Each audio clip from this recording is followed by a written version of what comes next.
सल्लल्लाहु अलैहि वसल्लम के तमाम तारोपोत के सदक़े में, उसके ताने बाने के सदक़े में, उसके नूर, उसकी नूरानियत, उसकी रूहानियत के सदक़े में सरकार मखदूम लंगर जहां की चौखट नाज के तवस्सुल से हुज़ूर साहिब सज्जादा की खुशकिस्मती की मुबारक तहरीस पर हम अपने अफसरों को खम करते हुए नस्लों के साथ क़यामत तक नजर आए।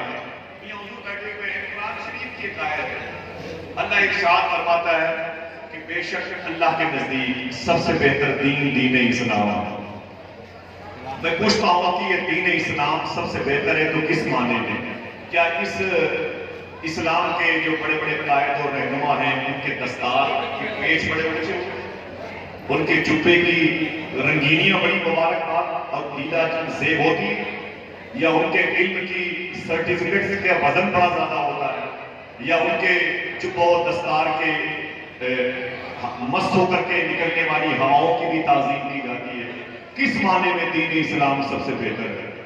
बात क्या है जो इस कुरान की आयत के हवाले से अल्लाह इरशाद फरमा रहा है, इसके मफाहीम क्या है, इसकी डिटेल क्या है? इस्लाम हर मजहब से बेहतर है।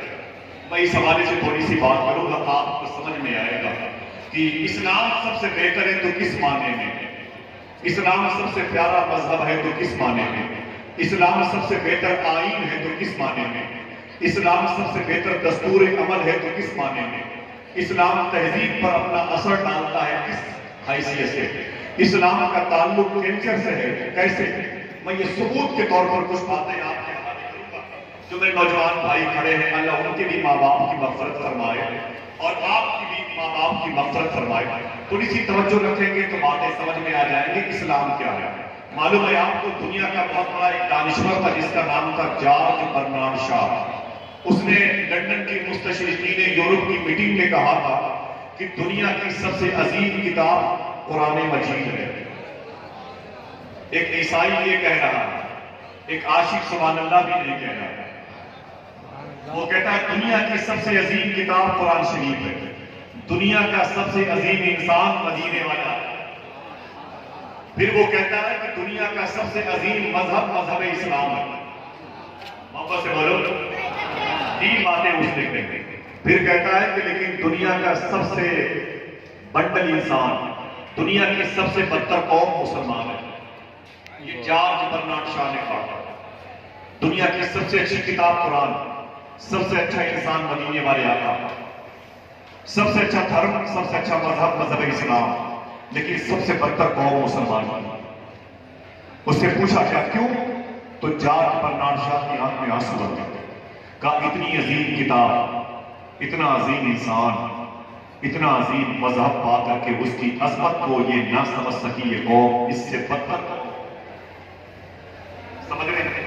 हम तो समझ रहे हैं कि शायद हम गोश्त खाने के लिए पैदा हुए, हम ये समझ रहे हैं कि शायद हम रेड चीफ की चप्पलें पहनने के लिए पैदा हुए, हम ये समझ रहे हैं कि शायद मोहल्ले में किसी गरीब की नींद को अपनी गाड़ी की सलेंसर से निकलने वाली आवाज से बेदार करने के लिए पैदा हुआ। हमको पता ही नहीं इस्लाम क्या है। इस्लाम के बारे में कभी हुजूर के गुलामों से पूछो, सिद्दीक़ अकबर से उमर फारूक आज़म ने पूछा था, अय उमर बात क्या है कि मदीने शरीफ में तुम रात में नंगे पांव टहलते हो? तो सिद्दीक़ अकबर रो के बोले, मेरे भाई उमर, मैं रात में इसलिए चप्पल नहीं पहनता कि मेरे चप्पल की खट खट की आवाज से किसी गरीब की नींद में खलल न पैदा हो। यह किरदार सिद्दीकी साबित करता है कि सबसे बेहतर दीन, बोले बोले बोले सबसे बेहतर दीन। आज थोड़ी सी मेरी बड़ा काम आया, बहुत काम आएगा, इंशाअल्लाह कह दो। आइए हुजूर की बात में देखें, सबसे बेहतर लगा लो, हाथ रख लें तो हुजूर का किरदार बताया। आका करीम सल्लल्लाहु अलैहि वसल्लम का शहर है जिसे शहर मुस्तफा कहते हैं। वापस से कहते सुभान अल्लाह। कोई अपना काम, जाती काम ना करे, हुजूर की जिंदगी से जुड़े आप। कुछ बेचैनियां हैं, कुछ बदमस्ती है, लेकिन आपका इतने इंहिमाम और तवज्जो के साथ बैठना ये मेरे लिए बहुत सूरतमंद है। अल्लाह इन मेरे भाइयों को सलामत रखे, जो जहां है वहीं पर बैठ करके अपनी घराना की दुरुस्तगी का सामान जमा कर ले। देखिए मेरे भाई, मेरी माँ मैंने बैठी हुई सुने, इसको आप फॉलो कीजिएगा। मदीने शरीफ में एक क्रिश्चियन लड़का है, उसकी उम्र जो है वो तकरीबन 7-8 साल की। अपनी माँ से लिपट के बोला, आपने तो लंगर खाए हैं, जाने के लिए लड्डू भी आपने रख लिया और चाय पानी का भी इंतजाम है। उस बच्चे की बात करता हूँ जिसके सामने ये सब चीजें थी। अपनी माँ से लिपट के बोला, माँ ने कहा बेटे, तो बेटा बोलता है कि अम्मी क्या इतने बड़े शहर में हम एड़ियां रगड़ रगड़ के भूखे मर जाएंगे। माँ ने कहा क्यों? तो बच्चे ने कहा बाप के मरने के बाद आप तक पेट भर खाना नहीं मिलेगा, चप्पलों में जो चमड़े लगे होते हैं उसको खाने की नौबत आ गई। अभी जो खानदान के और ये बड़े बड़े लोग हैं, इनके बच्चे मुझसे बातें नहीं करते थे। जब मैं उनके साथ खड़ा होना चाहता हूं तो मुझसे कहते हैं कि बीमारियां पैदा करेगा, गरीबी एक मनहूस निशानी है, मुझसे दूर रहे। वो बच्चे मुझे धक्के मार के बाहर कर देते हैं।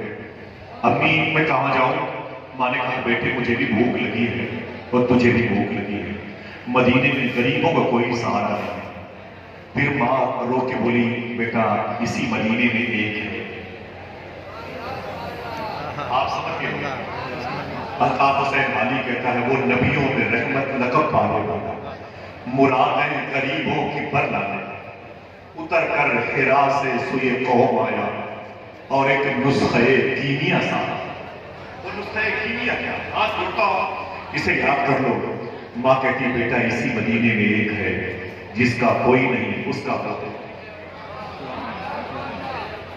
बेटियों की तारीफ सुन के बाप और माँ खुश होते हैं। मेरी बेटी ने ससुराल में मेरा नाम रोशन किया है, उसकी तारीफ हो रही है, जिसकी तारीफ पर खुदा खुश होता है।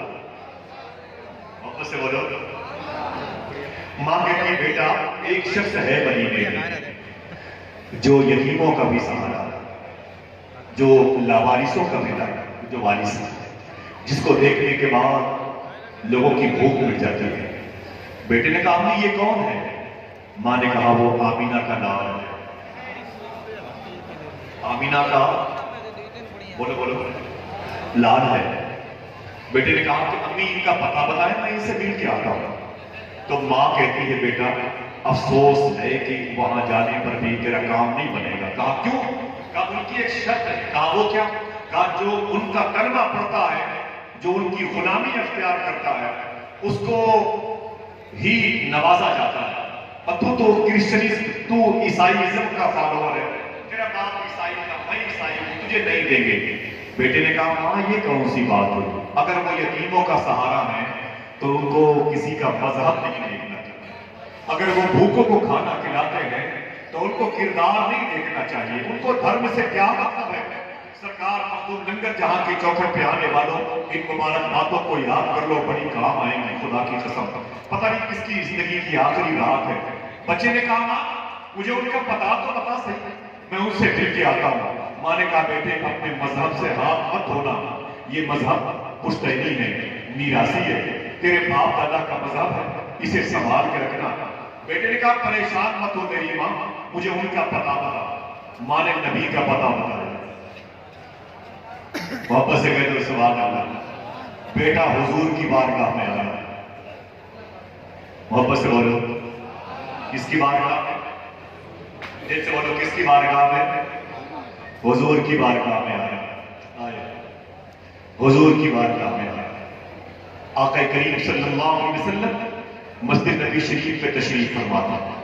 जब मेरे आका को उसने देखा, उसने कहा कि मुसलमानों के नबी आप हैं। मेरे आका फरमाते हैं अल्हम्दुलिल्लाह। उसने कहा कि मैं कुछ बातें करना चाहता हूं लेकिन एक शर्त के साथ। मेरे आका फरमाते हैं वो शर्त क्या है? तो वो बच्चा कहता है कि मैं क्रिश्चियन ईसाई हूं, मैं आपका मजहब नहीं कबूल करूंगा। अगर आप मुझसे वादा करेंगे तब मैं अपनी बात करता हूं। मेरे आका ने उस बच्चे को खड़े होकर अपने सीने से लगाया। फर्रुखाबाद और कन्नौज के इलाके में रहने वाला ये खुशबुओं का शहर है। मैंने हुजूर शाह सूफी सुल्तान मियां शाह साहब से पूछा था कि हुजूर का पसीना उम्मे सुलैम ने अपनी बेटी की शादी के मौके पे लगाया था, तो 10 महीने के बाद उनकी बेटी पैदा हुई तो वो महकती थी। फिर 15-20 साल के बाद उस बेटी की शादी हुई तो उसकी औलादें महकी। लोग कहते हैं कि 250-300 साल तक उस बेटी के बेटे के बेटे की बेटी जब पैदा होते रहे वो महकते रहे। मैंने कहा हुजूर का पसीना 300-300 साल तक महक रहा है और हुजूर फरमाते हैं कि मुझे खुशबू बहुत पसंद है। तो आप ये बताएं हुजूर को कौन सी खुशबू पसंद है? जिसका पसीना 300 साल तक महकता हो, नस्लों को महकाता हो, उसे कौन सी खुशबू पसंद थी? फरमाते हैं कि हुजूर को जो खुशबू पसंद थी वो इखलाक की खुशबू, वो इंकिसारी की खुशबू, वो साफ कलमी की खुशबू थी। इसी खुशबू को देख करके लोग कहते कि वाकई दीन इस्लाम सबसे बेहतर है। समझ गए? अब बच्चा हुजूर की बारगाह में कहता है मैं आपका कलमा नहीं पढ़ूंगा, आप में भूखा हो। मेरे आका खड़े होकर के उस बच्चे को सीने से लगाया। याद कीजिए दास्तान में मेरे आका ने उस बच्चे को सीने से लगाया और लगा करके फरमाया बेटे तुझे भूख लगी है? उसने कहा हाँ। तो मेरे आका ने फरमाया तेरे घर में और कौन है? कहा मेरी माँ है। कहा वो क्यों नहीं आई?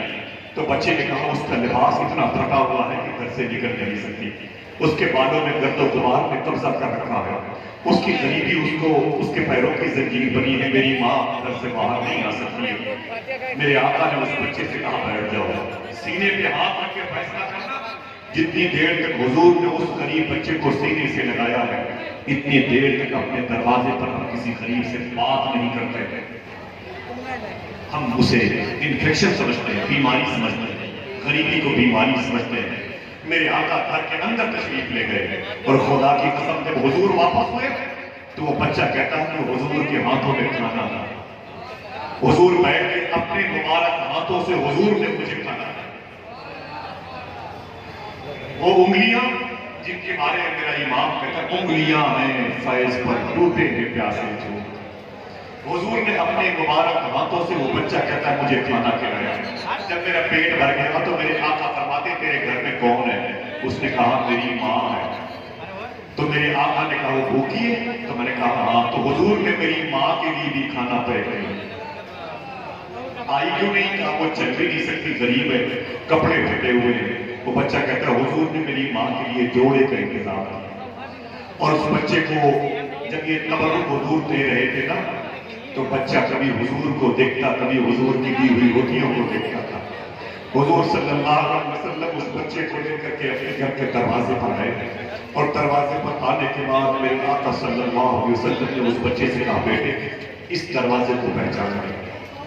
जब मदीने में सारे दरवाजे बंद हो जाएंगे तब भी यही ख्याल करना अभी मोहम्मद का दरवाजा खुला हो रहा है।